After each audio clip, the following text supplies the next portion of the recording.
अस्सलाम वालेकुम नाज़रीन, मैं हूं आपका मेज़बान चौधरी खुर्रम शहजाद और आप देख रहे हैं दंदी न्यूज़ टीवी। नाज़रीन, कल से सोशल मीडिया पर चौधरी कामरान बख्श साहब के खिलाफ कुछ खबरें गर्दिश कर रही थी, तो मैं आज चौधरी कामरान साहब के पास मौजूद हूं।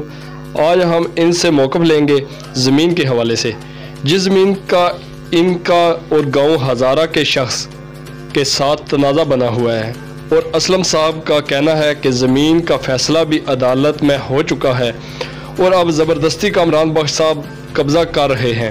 तो आए कामरान बख्श साहब से बात करते हैं और पूछते हैं इन्हीं की ज़बानी। अच्छा,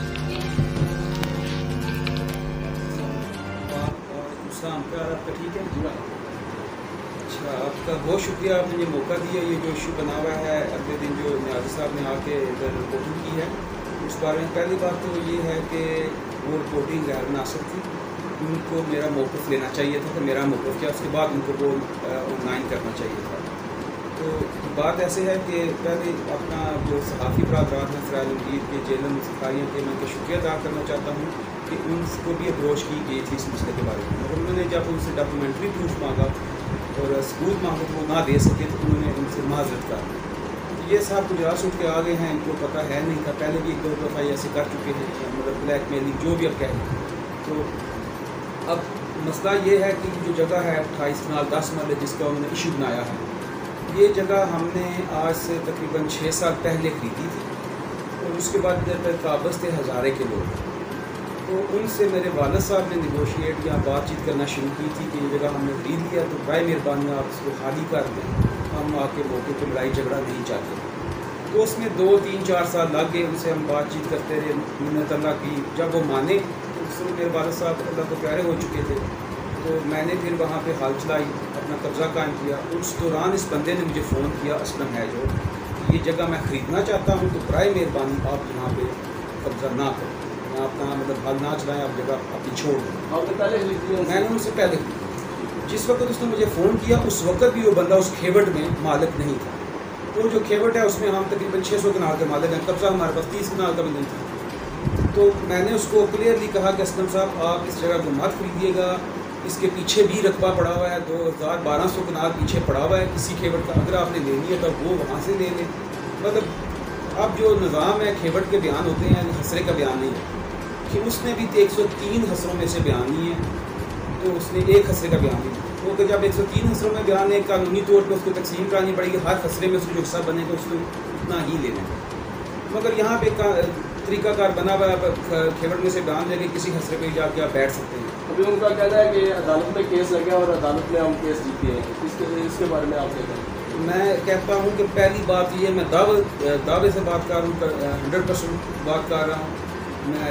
मतलब ये है कि वो बंदा जो असलम है, मेरी हिस्सेदारी जो लगी थी, जो महकमा माल ने, अदालत ने, कंप्यूटर सेक्शन में जितनी इस मुल्क की हिफाजत डालते हैं, वहाँ से मेरी हिस्सेदारी कन्फर्म होकर जब लगी थी, उस वक्त तक ये बता इस खेवट में मालिक तक नहीं, इसने इधर रकबा ख़रीदा तक नहीं था, मैं हिस्सेदारी मेरी लग चुकी थी। जब मेरी हिस्सेदारी लगी उसके बाद ये इसने मेरे मुख्तलिफ हथकंडे इस्तेमाल किए, कभी मेरी फसल ख़राब करे, कभी उसमें पत्थर फेंके, करता रहा, मगर मैं इसको टैकल करता रहा, मैंने ज़मीन छोड़ा नहीं करता। फिर ये नेट पे चढ़ के जुएशर साहब को बदनाम किया कि मेरी रिश्तेदारी है, तो जुएशर साहब के पास आ गया।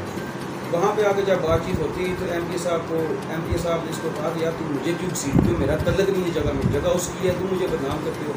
इसने फिर कहा जी कामरान को कहें आप वो जगह आप हाल ना चलाएं। मुझे एमपी साहब ने कहा जी अदालत में उस वक्त इसकी अदालत में एक सिंपल स्टे थी, मुझे एमपी साहब ने मना कर दिया हाल नहीं चलानी। मैंने कहा जी ठीक है मैं नहीं चलाऊँ, आपके कहने से मैं नहीं चलाता, मेरा उधर बोर्ड लगा हुआ है एडवर्टाइजमेंट, वो उसकी कही मेरा बोर्ड नहीं छेड़े, बात तय होगी बोर्ड नहीं छेड़ेगी। उसके बाद 2-4 माह, मैंने 6 माह हाल नहीं चलाई, इसने मेरा बोर्ड चोरी किया, मेरे पास गवाह मौजूद है, इसके बाद पर्ची का आर्डर भी आए हुए हैं, बोर्ड चोरी किया, 1.5 लाख का बोर्ड था इसने गायब किया। फिर उसके बाद अदालत में इसकी स्टे थी जो फारग हो। उसके बाद इसने ADCR हैं जो हमारी गुजरात मेडल, वहाँ पे इसने जाके दोबारा इसका केस किया ADCR के पास, वहाँ से भी ADCR से भी केस इसका फारग हो गया, मेरे पास सबूत मौजूद है सारे।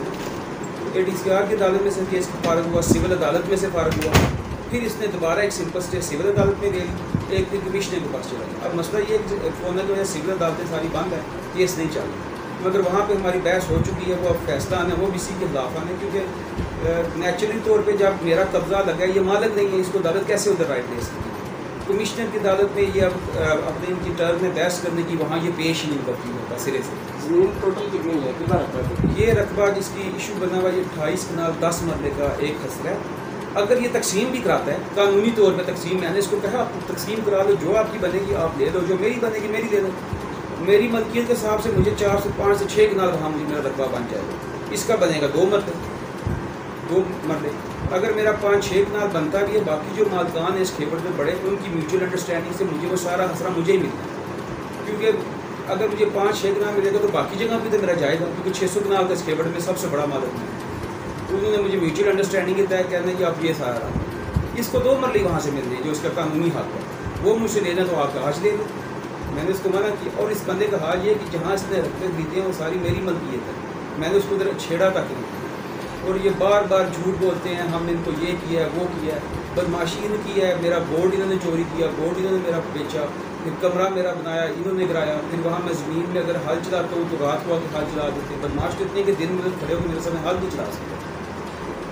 ज़्यादती दर ज़्यादती ये कर रहे हैं। मैं सिर्फ इस वजह से इनका लिहाज करता हूँ जो गाँव के हैं, बरादरी है, जहाँ ये कहते हैं हम गरीब लोग जो इतने की गरीब हैं कि हज़ारों लाखों की ये रिश्वत दे रहे हैं, मतलब हर जगह ये रिश्वत दे रहे हैं, बेशुमार रिश्वत देते हैं, इसमें शक नहीं है, तो आपने मुझे तंग करने के। तो बहरहाल ये है कि मेरा ये हक़ है कि मैं छोड़ूंगा नहीं, और ना मैं इनसे डरता हूँ ना मुझे और कोई मसला है। तो डॉक्यूमेंट्री तौर पे ये बिल्कुल फारिग उस जगह से मौके पे भी मेरा कब्ज़ा है। अगर ये साबित कर दें कहीं से भी कि इनका हक़ बनता है, मतलब मेरे उधर काबज़ होने से पहले ये रकबे में मालिक बन चुके थे, तो मैं छोड़ दूँगा। ये मालिक ही नहीं थे जब मेरा कब्ज़ा हुआ। ये कैसे कह सकते हैं कि मैंने इसका ज़्यादा किया? जिससे लिया है जिन्होंने रकबा जाकर उसको कहें हैं कि हमें कब्ज़ा दे, मैंने कब्ज़ा तो नहीं देना। जब इन्होंने जगह खरीदी और कब्ज़ा तो इन्होंने बिल्कुल आज तक कब्ज़ा नहीं लिया, कब्ज़ा इनको है ही नहीं था। जब इन्होंने जगह लिया कब्ज़ा उस वक्त मैं काबिज़ था, ऑलरेडी काबिज़ था, मेरी हिस्सेदारियाँ लगी हुई थी। इन्होंने ख़रीद के मुझे कहा कि आप उठ जाओ ये हमें दे दो, हमने ले लिया भी किसी तीसरी बंदे से, मुझसे तो नहीं लिया, मैं कैसे दूँ आपको? ये इनकी बदमाशी, ये पास बैठे हुए हैं ना। और हत्ता कि इन्होंने मुझे बाहर से फ़ोन करके कत्ल की धमकियाँ तक दी हैं, मेरे पास रिकॉर्ड है इनका सारा। और इसका एक बेटा डकैत है, 3-4 साल की सज़ा भुगत के आया हुआ है इस बंदे का। मैंने तो थाना बुलानी को कहा कि ये बंदे क्रिमिनल बंदे हैं, मेरे साथ ज़्यादती कर रहे हैं। तो वहाँ पर भी ज़ाहिर है इनके जो मामलात है, अब मैं क्या कहूँ, तो बुलानी वाले भी कोई एक्शन नहीं लेते पेटेंट जो है।